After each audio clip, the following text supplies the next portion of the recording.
How are you doing this evening?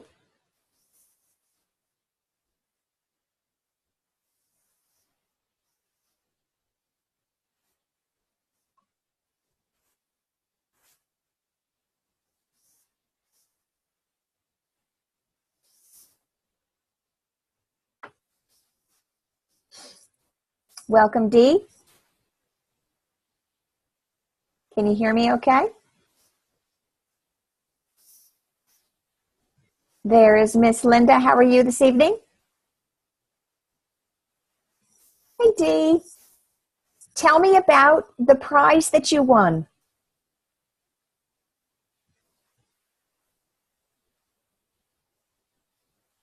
Dee, can you tell me about the prize that you won? Well, I got a T-shirt. You did?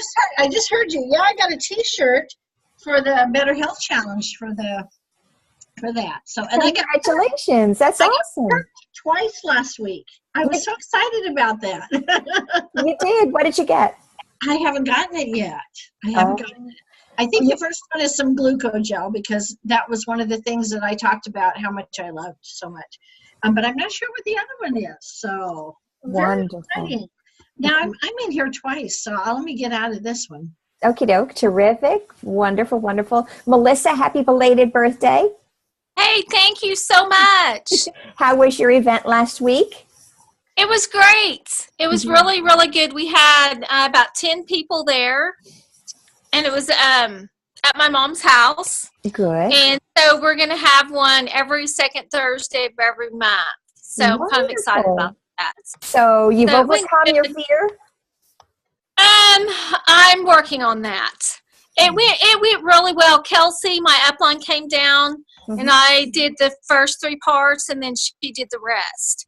Wonderful. So it was good. Kelsey Britton? Uh-huh. Wonderful. Yeah. Well, you couldn't have better leadership, so that's fabulous. Yeah. Good. So it was good, and it was a great time. I'm happy to hear that. Yeah. Good. Very, very We're good. doing them every second Thursday of every month, so. Good. Well, we'll miss you every other Thursday, but I'm glad that it'll just be once a month. Yeah. The second Thursday of each month. Okay. So it'll just be once a month. So okay. Yeah. Perfect. Well, that'll be good. All right. Well, we will miss you. And you can always go and listen to the recording on mastersoфenrollment.com. So yes, I'm going to do that. Perfect. Yep. Great. Yep. Hello, my dear sweet Peggy. How are you? Wonderful. How is your week going? Terrific. Terrific. I'm so glad to have you here today. Thank you. Is Hanny coming back soon, or is she still staying there for a little bit more? She is flying back on the 21st, which is actually the 20th for us, but it's the 21st for her. And I will see her the 25th. Oh, how wonderful. That is great.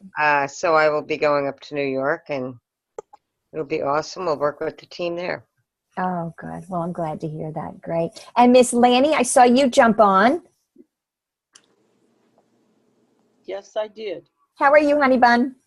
I'm good. How are you? I'm great. I'm great. I'm happy to see you here. I've got about 3 different things going on right now. Oh, boy, you're going to have to forget about that because that's part of what we're learning today. Just you wait. Yeah. Marianne, you made it. You've got your other glasses on and you're safe and sound. My readers. I'm getting my hair cut just before we go on the tack trip, and I'm trying to let it, like the bangs grow out and stuff. It's so painful. Yeah, I'm getting my hair done next Friday. Clip. All right. I'm going to go get a little clip. I'll be right back. Okie doke. And who else? Vincent, we didn't get to say hello to you yet. How are you? Okay. And Sheila, I see that Sheila is here. Are you driving? Nope, I'm sitting in my car. Okay. Well, stay warm. Where are you calling from? Ocala, Florida. Oh my. Yeah, we're a little chilly, aren't we? Oh, yes. Yeah. In the 30s. Yeah, we've got a hard freeze warning again for tonight. It's supposed to get down to 27. However, I don't think that the wind chill is going to be quite as bad as it was last night at 16. I know, yeah. That was pretty scary. Well, good. Well, glad to have you here. And Miss Colleen, I see you, sweetheart. How are you? I'm good. Good. Cold. And you didn't get your car back. I saw. Nope. Nope. No, we're mad at the Ford people for you. I'm very disappointed that they didn't change their website to reflect that they would not be open today. So I'm sorry you made the trip. Yeah. Bummer. I bet you guys Colleen, are where in North Carolina are you? We're in Shelby, Okay. but we had to go to Charlotte to go pick up my car that died 2 weeks ago. Oh, no. And Colleen, you know Peggy's in North Carolina as well. Yeah, we had. We have to pick up. You're over near Raleigh, right? Yep. Mm-hmm. Yeah. Did anybody say hi to Dee? Yeah. Yes. My cousin lives out in Wake Forest. Oh, I'm not far from there at all. I go there all the time. Okay. Mm-hmm. Terrific. All right, kiddos. Well, it's 8 o'clock, so we are just about getting ready to get started. And there were a few of you that weren't able to be on last week. And last week we started out the beginning of the book, kind of the introductory parts. We started out chapters 1, 2, and 3, which were the one thing, the domino effect, and success leaves clues. And the one thing I want to leave with, oh, hi, Diane. How are you? Good. I want to remind you how we ended out that chapter is that the one thing sits at the heart of success and is the starting point for achieving extraordinary results. And explaining it is easy, buying into it can be tough. And then he goes on to say, before we can have a frank heart-to-heart discussion about how the one thing actually works, he wants to openly discuss the myths and misinformation that keep us from accepting it. They are called the lies of success. These are going to be very, very familiar things. And Lanny brought one of them up today, so we'll be talking about that. But once we banish these from our minds, we can take up the one thing with an open mind and a clear path. And as we've talked about before, we've got our 65 days and a wake up, which is a great example of focusing on a very important one thing. And if you are not yet a part of the group, I highly recommend that you do become a part of that group as a part of our Longevity family. And so we've, those of us who've been through it, we know it's really, really tough the day one when you get started, and that those first few days or few weeks as you get started up. Hello, Dana. When we get going, then all of a sudden things start to fall into place. And we'll talk about that today as well in this. So we're going to begin part 1, the lies, they mislead and derail us. Okay, and it goes on to say that this is the trouble with truthiness, and it's a quantitative exercise with some qualitative feedback. And it goes on to say that truthiness captures all of the incidental, accidental, and even intentional falsehoods that sound just truthy enough for us to accept as true. And so it may have some grains of truth in it, but the overall reality is that there is falseness that's happening, okay? The problem is we tend to act on what we believe even when what we believe isn't anything we should. Buying into the one thing becomes difficult because we've unfortunately bought into too many others. So, right, we have to clear the space before we can add to it, right? Doesn't that make sense? It's often like we have a thing called the Swero cleanse, and it's a great thing to cleanse your system, purge it of all the impurities so that you can allow the good things to come in and become a part of you. So if you can kind of think about this process in that way, that might help you. He goes on to say that analogy. You like that? Thank you. Yes, very You good. like that? Thank you. Oops, hold on one second. I have everybody muted just for now, but you can unmute yourselves as we go on, which is terrific because this is an interactive forum, and I want to make sure that we have questions. So you can raise your hand, you can wave at the screen, or you can raise your hand over on the side by your name, and you can jump in and say, "Hey, Pamela, I want to add a point," or whatever. And I'm excited for that because this is how we all grow together. So he goes on to say, life is too short to chase unicorns. It's too precious to rely on a rabbit's foot. The real solution we seek are almost always hiding in plain sight. Unfortunately, they've usually been obscured by an unbelievable amount of bunk, an astounding flood of, quote, common sense that turns out to be nonsense. And that's really wild. When I heard that, common sense that turns out to be nonsense, because we are repeatedly told by others what they think we should be doing, right? They see us in what we're doing with building an empire, building a future for our children and our grandchildren to have a success. And they're telling us that what we're doing is wrong, right? And so that's just one example. And so we need to be able to overcome the common sense there to see it as nonsense. So he goes on to say that over time, myths and mistruths get thrown around so often they eventually feel familiar and start to sound like the truth. Tom Chenault will often tell us about the guy that sits on our shoulder that's whispering those things that could be from the voice of someone that we have known, have loved, have been very familiar with, and he's whispering in our ear, you can't do it. It's stupid. It doesn't make any sense. And we need to punch that guy right in the nose, right? So I want you guys to think about that as we go through this, that these are the lies of success, right? Okay. Then we begin basing important decisions on those lies. The challenge we all face when forming our success strategies is that success has its own lies too. And we're going to go into the 6 lies over the next 2 weeks. The 6 lies about success that keep us from living the one thing are: 1, everything matters equally, right? Everything is an equal playing field. Everything's perfectly equal to one another. That's a lie. Okay, number 2, Lanny, multitasking. That's a lie, right? Okay, you're going to find out why. We're going to talk about that tonight. A disciplined life. And this is very interesting because we're going to understand the difference between a discipline and a habit. Number 4, the willpower is always on will call. 5, a balanced life.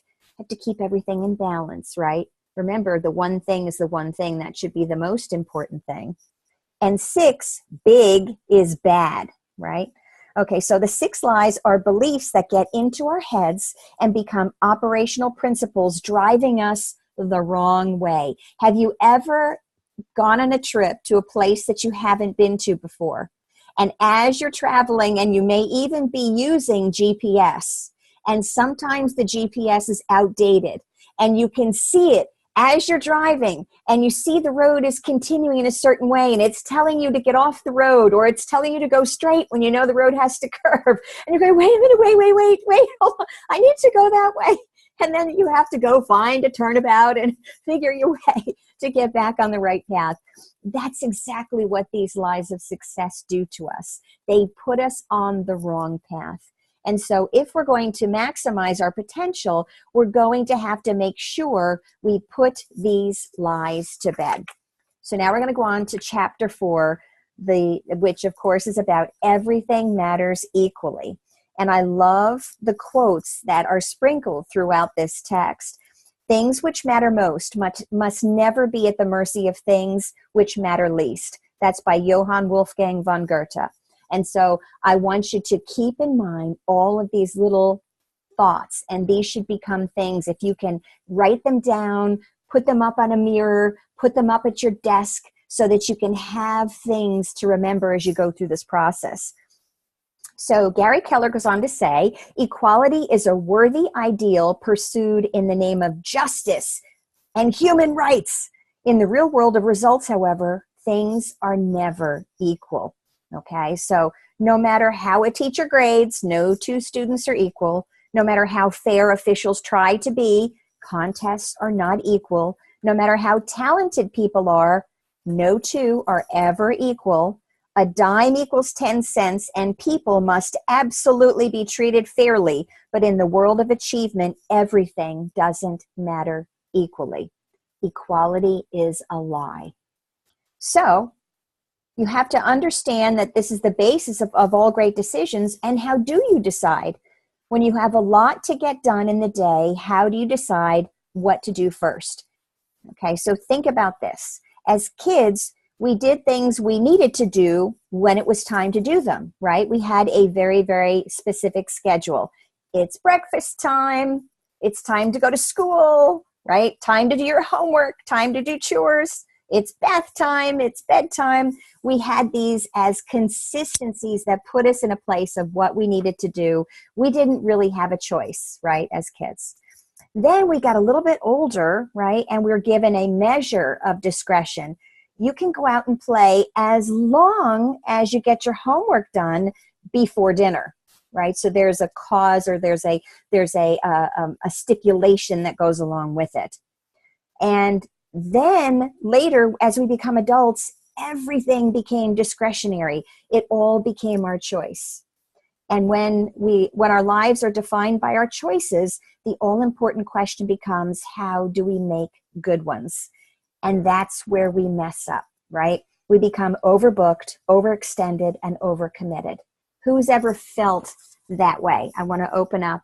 So if you guys can, yeah. Okay, so who wants to go first? Marianne, you shot your hand up first. Oh, I can't unmute you. You have to unmute yourself. There you go. Okay, Yeah. cool. Can you hear me? The funny thing is, I have a leads group that I was at this morning, and we were talking about what are our challenges in business. And so everybody went around the room and talked about balance. Oh, I just need more balance. I just need more balance. And of course, I've been reading this, and that, that's just hogwash, right? About balance. And I think that's the thing is that it's kind of like what Sanjeev said about, you have to embrace the diet, right? Or you have to embrace it and just accept it. And so I think that's one of the things of in my life, right? I'm always looking for balance. And then there's all this chaos. It's just driving me crazy. But now I'm embracing the chaos and knowing that in order for me to move forward over here, there might be some chaos over here. So that's fabulous. Thank you. It's kind of funny because I remember in our 65 and a Wake Up, Trainer Trish talked about embracing the suck. And it basically is a military concept where going through boot camp, basically you have to embrace the difficulty. You have to accept it because you have to go through it no matter what. So you might as well embrace it. And so embracing the chaos, it's almost like you can contain it in that way by embracing it. It no longer has power over you, right? You have power over it. And so I think that that's a really, really important thing to keep in mind is having that sense of understanding. And one thing I've always learned over the course of time is there's often a pendulum swing that's involved with any concept. And so when you're trying to get to a certain place of that centerline balance, you may start out way far on one side of the spectrum, and you have to allow it to swing all the way to the opposite side until at some point you can come back and achieve that center line, right? And so you have to be aware that things will happen, that you will come and ebb and flow in that concept. So I hope that will help. And I think, Dee, did you also have something you would like to add? Oh, I think everybody can relate to a fact that you had too many commitments or too many things going on where you just feel absolutely overwhelmed. And with Marianne, like she says, if you don't embrace it, then the chaos just drives you crazy, and you end up getting nothing done, even those things that are the most important. So yeah, you just might as well go with the flow. Otherwise it'll overwhelm you and nothing will get done. I love that, because going with the flow, right? If you don't, you're going to get swept away. Actually, you know what? It's really kind of interesting. Growing up at the beach and living by the ocean even now, there's a thing called an undertow. If anyone's ever been to the ocean and have you dealt with an undertow? And what they tell you is don't try to swim against the undertow, because you're only going to exhaust yourself and you're putting yourself at greater risk. Better to swim alongside parallel to the beach until you get to a point where the undertow isn't happening. And so that's something really, really interesting to think about. I love that, Dee. So thank you for sharing. Anybody else want to talk about being overwhelmed? Colleen, I see you. Oh, wait, hold on. There you go. So when you said about the whole purging and getting rid of things, when your whole world's cluttered, it's really hard to focus. So, that's part of what we're doing right now. We're trying to purge and get rid of things instead of holding us down, because it jails you in. It doesn't give you the room to breathe. But I like the way how you had said that I'm like hit home. So awesome. Thank you for that. And you know what? I'm doing that too. I'm actually one of our kids' bedrooms, as now that they're growing. We only have one son that's still living at home with us, and so I'm kind of shifting from an open area office to a closed office. Right now, I'm in my son's room while I'm waiting for my other room as I'm putting it all together. But I'm going from place to place, and you really do need to have that special location to be able to function at your best, because there's a saying about you can see a clear mind as a cluttered desk, right? And that can be true for some cases, because some people are just so they know where everything is, but the truth of the matter is they don't have control over it, because you need to have that clarity. You need to have the simplicity to be able to go forward. So I see, Linda, you've got your hand raised. So let's see if I can unmute you. Let's see. I think you might need to unmute yourself there, Linda. There, can you hear me? I can hear you now. Terrific. Glad to have you. This is so funny that we're talking about this, because I'm sitting in my living room right now, and it is totes all over the place from Christmas. And I haven't taken them downstairs because I'm cleaning the basement and I'm reorganizing the total basement. And I can't add these to it until I know where they're going to go. So it just made more sense to leave them here before I take them downstairs. But it's the chaos of it all before the order. There you go. I love that. Yeah. Chaos before the order. Chaos. Hold on. Before the order. I love that. Thank you, Linda. That was beautiful. Wonderful. And that's true. Again, it's that cleansing. You need to make sure that things are in order, so you have to clear that out. So thank you for sharing that. Yeah, Peggy, you come on up. I'm loving everyone's comments, because I'm relating to all of them. I know for me, if there is clutter anywhere near me, I will not be productive. But that's also on the computer as well. It's, you sign up for too many programs, or you're on too many Facebook pages, or that can be as much clutter as physical clutter. I think I cleared out over 5,000 emails one afternoon. Just cleared them out, filed them, got rid of them. Now it's less distraction. So I'm finding it affects me in all areas of my life. So I try to keep everything cleared out if I'm really serious about focusing, and I'm pretty darn serious right now. But Amen. It makes a big difference for me personally, not to have a cluttered room, or a cluttered mind for that matter, because a cluttered mind is also just as bad. I do a lot of journaling and mindfulness. So we have to think about overwhelm, how it affects other areas, not just what we're thinking. It's everything. Absolutely. Thank you, sweetheart. Absolutely. All right. So now let's go on.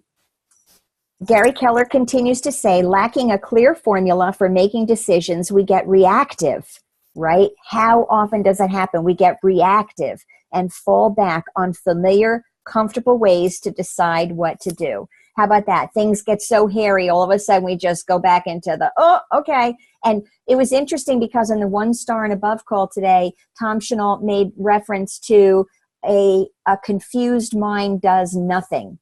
And I thought that was really fascinating too. It's that if you're confused, you're going to do nothing. You're not going to be able to pull it together. And that was really important, talking about how to manage one of the programs of going forward. So as a result, we haphazardly select approaches that undermine our success because we'd rather go back to something that's familiar than to have to deal with difficulty, especially in chaos, because we've become so accustomed to dealing with the chaos that we're going to do those same behaviors. In my practice of neuromuscular therapy, one of the things that I understand in the nervous system, aside from the brain, is very simplistic and kind of works on almost like a what is it, not decimal, but the dot dot dot dash dash dash, what is that called, the Morse code. It operates kind of on a Morse code system. And so during the process, it's having this communication back and forth, and patients of mine would have these pain patterns that would happen over and over and over again, because even though a certain circuitry of the nervous system causes pain and causes them to not be able to function well, it happens just out of a course of habit. So I would explain to them about the therapy would help. It's kind of like living on a corner property. And if you don't have a fence on the corner, people will walk across your grass and wear a hole in the grass. And in order to stop that from happening, you have to put up a fence. So now they have to go in a different direction. And it's the same kind of a thing. We have to put up a barrier, a fence of what we're going to tolerate anymore in our lives, in our surroundings, and in our minds, just as Peggy was saying. So thank you for that. So what happens is the best decisions get traded for any decision, anything other than the right one. And what should be progress simply becomes a trap, that never-ending circle that can happen. When everything feels urgent and important, everything seems equal. We become active and busy, but this doesn't actually move us any closer to success. Activity is often unrelated to productivity, and busyness rarely takes care of business. Okay. Let's see. So what are we busy about? Knocking out 100 tasks for whatever the reason is a poor substitute for doing even one task that's meaningful. Success isn't a game won by whoever does the most.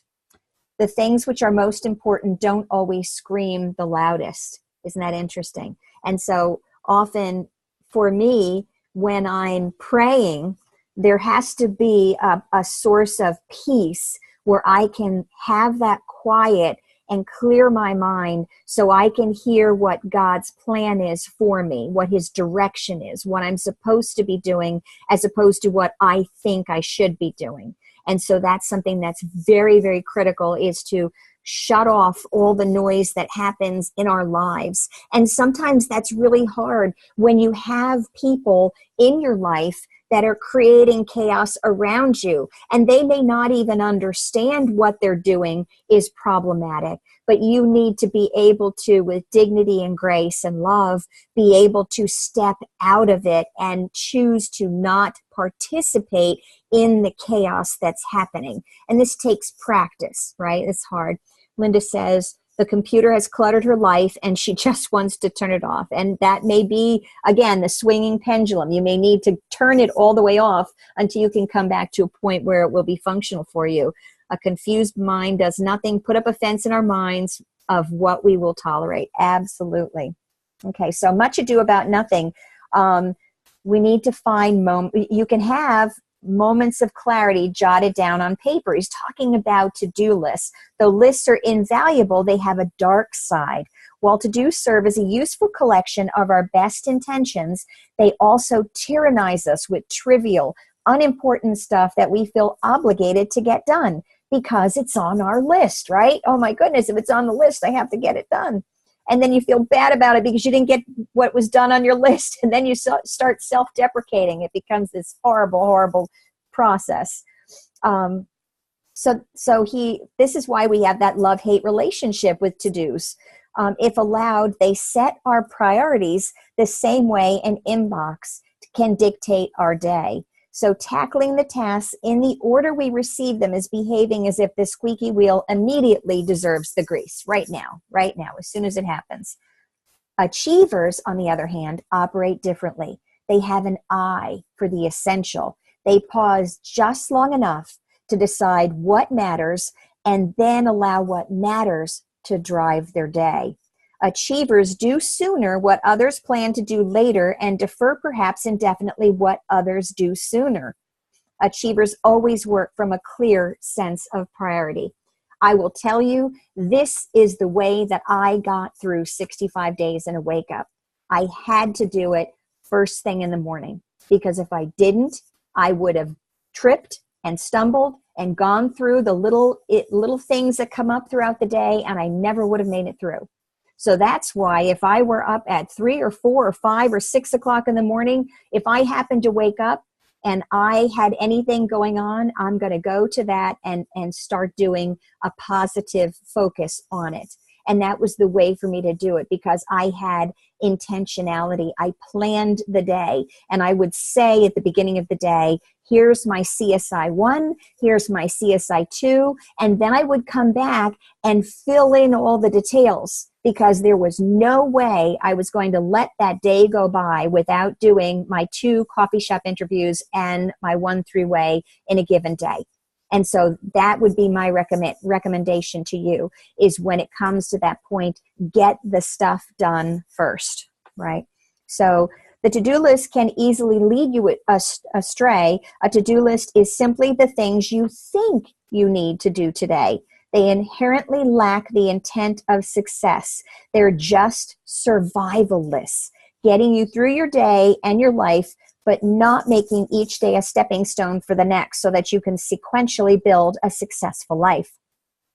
A full trash can and a clean desk are not virtuous and have nothing to do with success. To-do lists tend to be long, but success lists are short. That's fascinating to me. You do the right things, it's a little bit of stuff. Long to-do lists will wear you out and take forever, and you never get them accomplished, right? One, the to-do list will pull you in all directions, where the other, a success list, aims you in a very specific direction.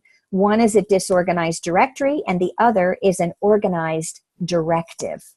If a list isn't built around success, then then that's not where it takes you. If your to-do list is taking you everywhere but where you really want to go, then we need to make a change. So, how do you decide what matters most? And then he goes on to talk about some different examples and predictability. And then he talks about a universal law. And he talks about Duran, who wrote the Quality Control Handbook. And he talked about the vital few and the trivial many. And he went on to explain Pareto's principle of unequal distribution. And it turns out it is as real as the law of gravity, and yet most people fail to see the gravity of it, how important it is, right? One of the greatest productivity truths ever discovered by Richard Koch is his book, 80-20 Principle. And it asserts that a minority of causes, inputs, or effort usually lead to a majority of the results, outputs, or rewards. Hence the simplicity of 65 days in a wake up, the 2 CSIs a day and 1 3-way, right? Can't get any simpler than that. Just doing it day after day after day, right? A small amount of causes create most of the results. Just the right input creates most of the output. Selected effort creates almost all of the rewards. And then he says the minority of your effort leads to the majority of your results. So the majority of what you want will come from the minority of what you do. Extraordinary results are disproportionately created by fewer actions than most realize. Don't get hung up on the numbers. Not everything matters equally. Some things matter more than others, a lot more. The to-do list becomes a success list when you apply Pareto's principle to it. And so it shows a little graph of the to-do list, and you have all these could do, could do, could do, and then there are the should do items that are there. And then you extract the should do items out. So those are those business building activities in our case, as far as building the business is concerned, if that's your focus. So a to-do list becomes a success list when you prioritize it, right? So you have to prioritize it, pick out the important things. And it may take you time to make this list to understand what are, because sometimes you don't even know. Sometimes you think that I have absolutely no clue what it is that I need to do. What is my most important one thing? And so starting out making lists can help you to fish out the stuff that are the could do and to find those should do items. A few ideas gave me most of my results, is what he goes on to say. A small number of people created most of my business success. Bam, as Doc Wallach would say. I'm not going to say it too loud and scare you, but those are your leaders, right? The small number of people create most of your business success, right? So think about that. Those are the ones, and Tom Chanel talks about that too, that he says that the ones that he calls first thing in the morning are those top leaders, because those are the ones that make a difference. And he wants to make sure, he's always said this, he will call them before the opposition does, right? Because they're the ones that everybody wants to have on their team. So he will reach out to them, give love to them, help them to understand how important they are, and then go from there. I just realized I didn't change my name. Hang on a second. I want to put me in here. There we go. Boink. Sorry about that.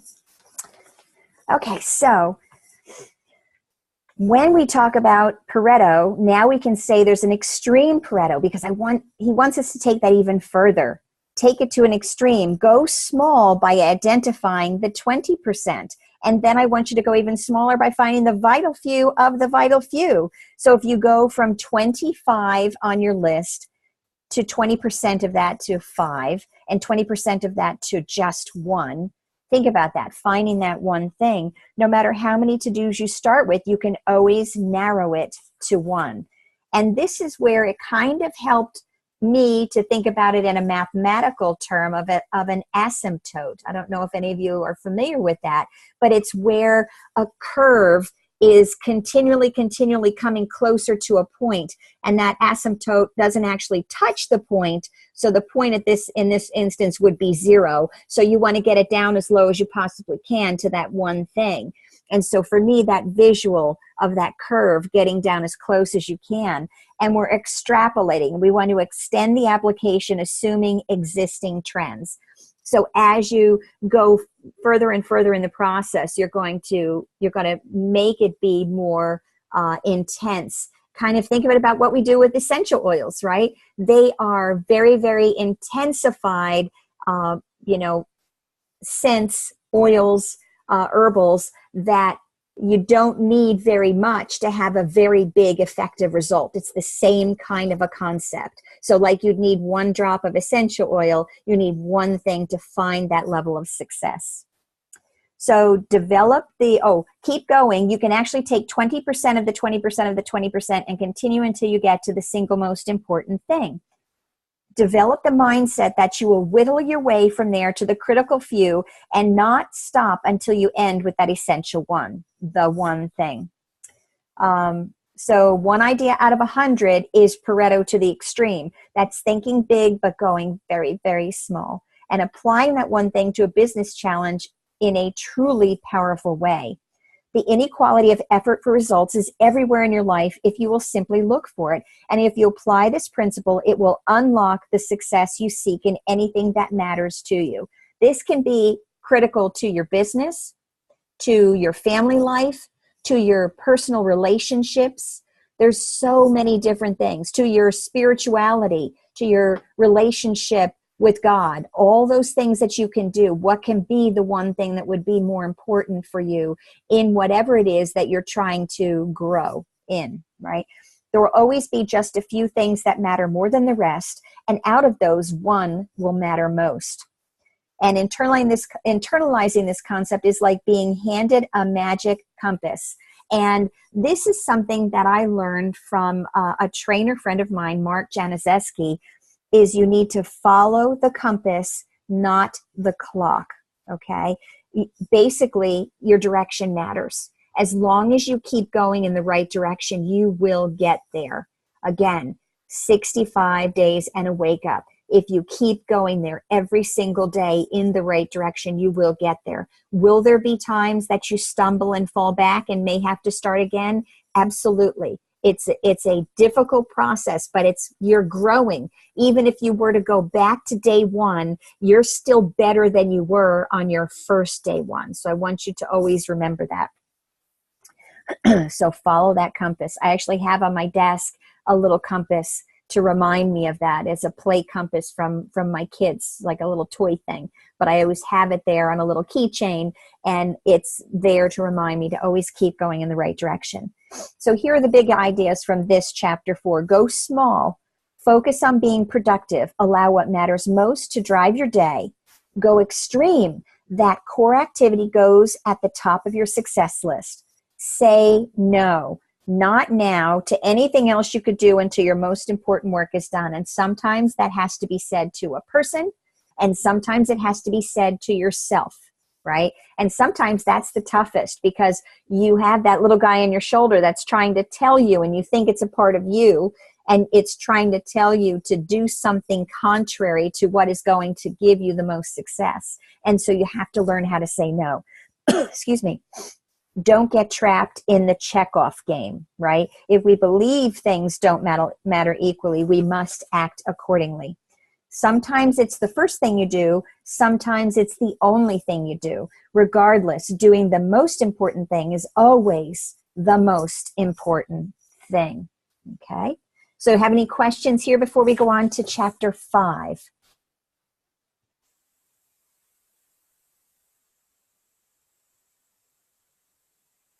Okay. All right. Chapter 5. Where's my Lanny Lou? Did we lose Lanny Lou? Oh, we lost Lanny. I don't see her. She left. She left us.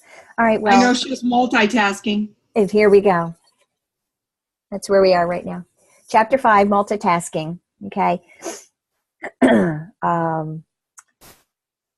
Publilius Cyrus, to do two things at once is to do neither. So if doing the most important thing is the most important thing, why would you try to do anything else at the same time? Oh, no, Peggy. No, tired. Don't be tired. Remember, this is about a study where they began with the presumption that the frequent multitaskers would perform better. They were wrong. I was sure they had some secret ability, said Nass, who was part of this study. But it turns out that high multitaskers are suckers for irrelevancy. They were outperformed on every measure. Oh, my goodness. To quote, multitaskers were just lousy at everything. Oh, ouch. That hurts. Multitasking is a lie. Ooh. This is hurting quite a bit. I just want you to know. This is hurting you quite a bit? Quite a bit. Is this painful? I know. Very painful. And as I look through, we're almost all women, okay? And women are almost forced to multitask, especially if we're parents, right? It's really hard because we have constant things going on. And if you think about the way a man's mind works versus the way a woman's mind works, there's the old joke about men have boxes in their mind, right? And they could be in only one box at a time. And they actually have a nothing box. And I talked to my husband about this, and I think it's hysterical to know, hi, Keith, that men do have a nothing box. So you can look at a man and he could be staring off into space, and we're saying they've got to be thinking about something. What are you thinking about? And they go, I'm not thinking about anything. Who has had this experience, right? I'm thinking about nothing, right? I'm in the nothing box. And it's true. But women's brains are like a tangle of these interconnected wires, and they're just constantly going on and on and on. And so this is a difficult thing that we really need to train ourselves to do. And when we have other people, whether they be children or large children or adults that we happen to spend a lot of time with, that take up a lot of our efforts, we have to understand that, you know, that we're being forced to multitask. Yes, Peggy, it's like tangled Christmas tree lights. One goes out and they all go out. Pamela? Yes, ma'am. And there's a book, it's probably about 20 years old now. It's called Men Are Like Waffles and Women Are Like Spaghetti. Oh, I like that. Their thoughts are in the little hole in the waffle. And when you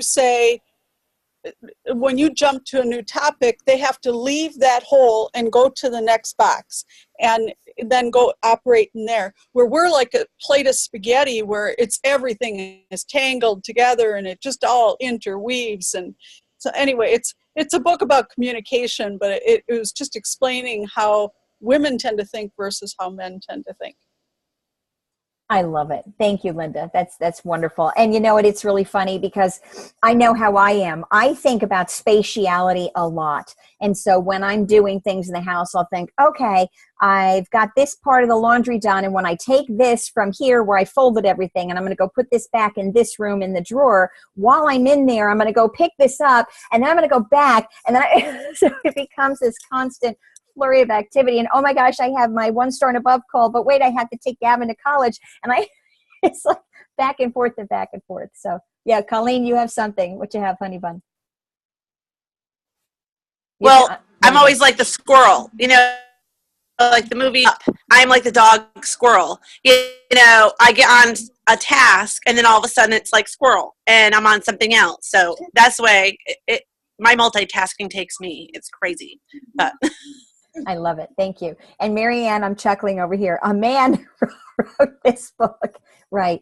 You know what, though? It's funny because, we say this tongue in cheek. There are differences that all men and all women are not created equal. Remember, there's nothing is equal, right? So we do have differences in ourselves. And so there is a sensitivity that can happen with guys, and there is a more prioritized female out there in the world that knows. But yes, ma'am. So, Dave Brisky did a call one time, and he was talking about that because he said that, there's different things, like there's a multitasking, like you're driving down the road and, we probably shouldn't be doing all the things that we're doing when we're driving, but that might not be a good example. But what I'm saying is that there's some things that we can do and we can multitask, but on the project, where we have to really give focus, then we can't be doing all the other stuff. And that's what I'm recognizing in myself. I'm the squirrel, I'm the shiny thing. And so if you can imagine, because Tom, is much the same way. And so, we kind of have to pull ourselves in and go, okay, wait. Now, are we really going to go over here and do all this? Or should we just keep, on this path right there? So just getting that concept of what it looks like to focus and accomplish something versus at the end of the day. And of course, Dee and I were in Dan Walschmidt's class, and that was some really great training as well. And he said, you pick one big project or 3 medium projects or 5 small projects, right? But this is me. I'm the one big project, the 3 medium projects, and the 5 small projects, all in one day. So recognizing that it's okay, and again, accepting the chaos, Peggy, and being able to just relate and go, you know what, this is, I'm putting this, if you have any concept of what's going on with this Dr. Wallach event and what Glenn is doing and, the university life and, all of these things. And so I just had to say, okay, today I've got to get this done. That's that one thing. And so it's been good. It's been good. I read this book before, but I didn't really take it like I'm taking it now. Like I'm absorbing it. And so there are certain things I have to accept. I can multitask, but that's certain things. That's not the big focus thing, if that makes sense. It does. And actually, we're going to go into the detail of that exactly, which is really true. It depends upon the task itself of how well we can function through multitasking. Okay, so, all right, so with going into, let's see, multitasking is neither efficient nor effective. In the world of results, it will fail you every time, right? It is merely the opportunity to screw up more than one thing at a time, Steve Uzzell said. Great. Yay. Great. So when you try to do two things at once, you either can't or won't do either well. It's an effective way to get less done. And then he goes on to talk about the monkey mind, right? Multitasking, understand historically, is about multiple tasks alternately sharing one resource, a CPU. So this is a computer term. That's where multitasking came from. So in time, the context was flipped and it became interpreted to mean multiple tasks being done simultaneously by one resource, a person.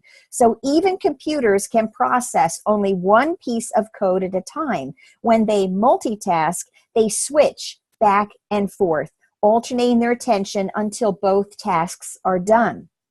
What we can't do is focus on two things at once. This is where we can have what Marianne was talking about, dangerous distractions. One of them being, of course, driving and texting, right?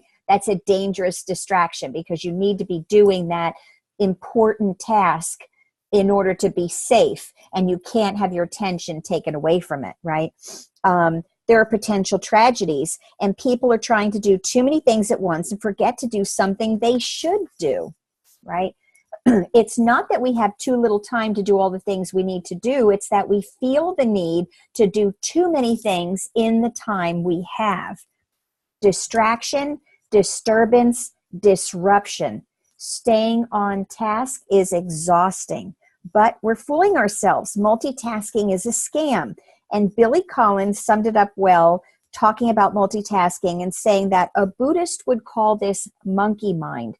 We think we're mastering multitasking, but we're just driving ourselves bananas, right? And so it's this craziness. If you've ever watched a monkey and they get goofy, and that's kind of what we do when we start to multitask, we really get goofy about how we handle ourselves. Hey, Miss Emily. She gets to stay up late because she has no school tomorrow because of snow. Yay! Juggling is an illusion. So if we talk about multitasking, let's now talk about juggling. With an average of 4,000 thoughts a day flying in and out of our heads, it's easy to see why we try to multitask. If a change in thought every 14 seconds is an invitation to change direction, then it's rather obvious we're continually tempted to try to do too much at once. But juggling isn't multitasking. Juggling is an illusion. In reality, the balls are being independently caught and thrown in rapid succession. There's a catch, a toss, a catch, a toss, a catch, a toss, one ball at a time. It's what researchers refer to as task switching, okay? It doesn't save time. It actually wastes time about multitasking. It always takes some time to start a new task and restart the one you quit. So this is, Marianne, what we're talking about when we have 1, 3, 5 going on, right? There's no guarantee you'll ever pick up exactly where you left off. There's a price for this. The cost in terms of extra time from having to task switch depends on how complex or simple the tasks are. So something that's relatively simple, like doing the laundry because it's something we've done day in and day out, year after year after year, right? That's something you can simply multitask from and to. But you're not going to lose it. Like, you're not going to go, oh, wait a minute. Do I know how to fold this shirt? Do I know what color socks go together, right? That's not such a big deal. But when you're doing things that are important and you start to pull away from them, it takes more time to get back into your train of thought. So It can range from time increases of 25% or less for simple tasks to well over 100% or more for very complicated tasks. Task switching exacts a cost, and we hardly ever realize that we're doing that. So then we talk about brain channels. We're actually doing two things at once. We've separated them. Our brain has channels. One is happening in the foreground and the other in the background. You can do two things at once, but you can't focus effectively on two things at once, right? Have you ever been driving in the car, talking to someone on the phone, and you're going back and forth to a place that you frequent often? It could be your home or your work, and all of a sudden you realize you're there. Does that ever freak anybody out that you're like, I don't even know how I got here? And, you know, you could be on a highway, you could be whatever, but it's that familiarity, even just from listening, talking to someone, or even you could be listening to music on the radio. It's something that's distracting you from paying attention to what you're doing, right? So take on two things and your attention gets divided. Take on a third and something gets dropped. The problem of trying to focus on two things at once shows up when one task demands more attention or if it crosses into a channel already in use. So if we're talking about simple tasks, it's not such a big deal. But more complex tasks, if it interferes with another complex task, all of a sudden things get jumbled, things get forgotten. And when you have a high intensity coming into play, whether that's with another individual or with, you know, different things happening at the same time, that's when mistakes occur, you know. So, you know what, Peggy, I'd like to ask you a question. Being a nurse, can you talk about this in relation to the amount of patients a nursing floor might have, or nurses in a station might have? I can tell you what my caseload was when I was working on the floors as a case manager. I would have 72 patients that I had to deal with on a single weekend shift. And that's why, you know, all this is very relative. I am no longer on the floors, but it's scary. It's very scary for nurses or anyone in healthcare to have that many patients. Now, a bedside nurse might have 6 patients or 4 patients. It depends on the unit. But you can get distracted very easily because you might have to sit in conversations with the family while another one is on the call bell or another one needs medication. So it's very, very stressful. And nurses are probably, as far as percentage, they're probably the one profession that multitasks the most because you have to get stuff done. You don't have any choice. But yet lives are at stake. Exactly. It's terrible. Mm-hmm. Yeah. It's terrible. And one of the reasons I left doing what I was doing. Yeah. Well, thank you for sharing that. I just knew it had to be some sort of an absurd number because, you know, truthfully, I would think that there would be a fewer, you know, smaller ratio. And that's an unfortunate thing. You know? Yeah, it just depends on, I mean, I've seen nurses on the oncology floor have 4 to 6, and that's hard. That's really hard. And maybe pediatrics and ICU. No, ICU is 1 or 2, depending. Mm-hmm. Right. Yeah, if you have a high intensity, you're only going to have 1 nurse. Sometimes 2 nurses to 1 patient, depending on like cardiothoracic surgery and trauma and stuff like that. So it just depends. But, Thank you. we tried generally, like NICU, the step-down unit, the most you could have was maybe 4, but it was a step-down unit. It was okay. Yeah, yeah. Well, thank you for that. You're welcome. Yeah. All right, girls, let's see. So let's go on. I say girls, but we still have Vincent with us, so forgive me. All right, so let's see, dividing up our focus and dumbing down all of the outcomes in the process. This is every time we try to do 2 or more things at once. That's what happens. You'll pay a price in time and effectiveness. The more time you spend switching to another task, the less likely you are to get back to your original task. This is how loose ends pile up. Bounce between one activity and another, and you lose time as your brain reorients to the new task. So it's going to take time for you to get back in the swing of that previous task once you return to it. Chronic multitaskers develop a distorted sense of how long it takes to get things done. Have you ever thought about that? When you're really good at planning your time, all of a sudden you're getting things done much faster than you thought you could. But when you're multitasking, you think one particular chore or activity is going to take a lot longer because you've thrown in other things in the middle that's going to give it the appearance of being a longer period of time from beginning to end, because you may look at the clock and say, well, I started this at 9 and now it's 3. But really the thing only took an hour to get completed. And so you have to stop and think about that. And that's why it's very important to manage out your time and set yourself a calendar of timing of what to do to get things done. Okay. Multitaskers make more mistakes than non-multitaskers. They make poor decisions because they favor new information over old. That's the mermaid and the shiny object syndrome, or the squirrel, right? Things come along and distract us.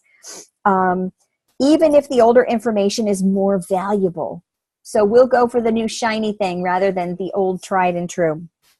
Multitaskers experience more life-reducing, happiness-squelching stress. That made me very sad. Like it's not bad enough.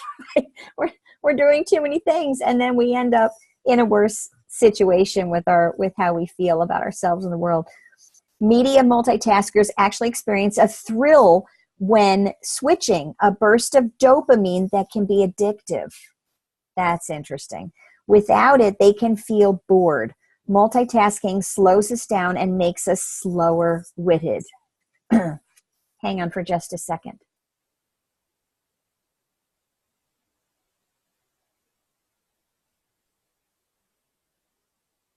I just can't agree with all of this. I'm just saying. No. That's tough. That was my hubby, so I'm sorry I had to multitask. No, I had to switch for a like, second. He's on his way home. I was thinking about this. I'm like, okay, this is so harsh. It hurts, right? You said that before. This is painful. Very painful. I know. But I do agree with, parts of it. When you hear it, can you look and recognize it in your life? Yes, I can. Yeah. Is this therapy now? This is, honey, this is all what it's about. This is the safe place here. It is. This is therapy. And we see it and we're like, oh my gosh, I remember that loose end was left behind because I didn't do this, I didn't do that.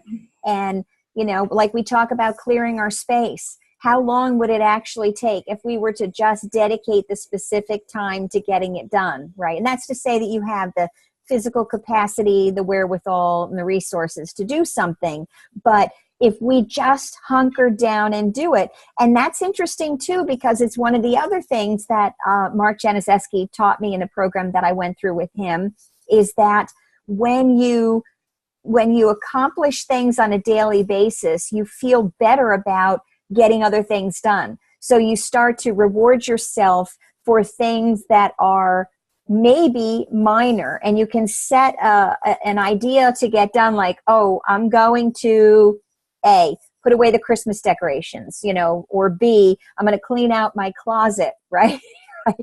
Things like that. And when you accomplish them, it could be something as simple as, I made my bed this morning, right? If you can say every day, I made my bed.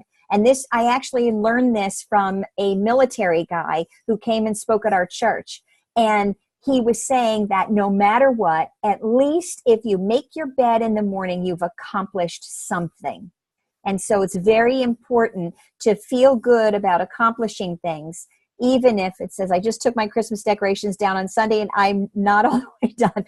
I have my mother-in-law coming in the morning to have therapy here, speaking of therapy, to do neuromuscular therapy. And I just dragged the tree out into the garage, and I just took all the Christmas decorations and put them into the little place where I keep them. So I'm officially done for Christmas until next year.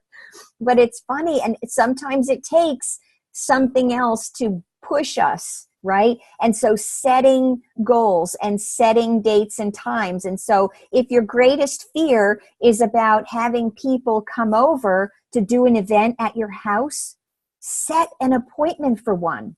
You know, make the time and create the urgency to get it done. And so if you do that, you now have a deadline. And so maybe you'll be more likely to avoid the multitasking and get done the chore that needs to get finished.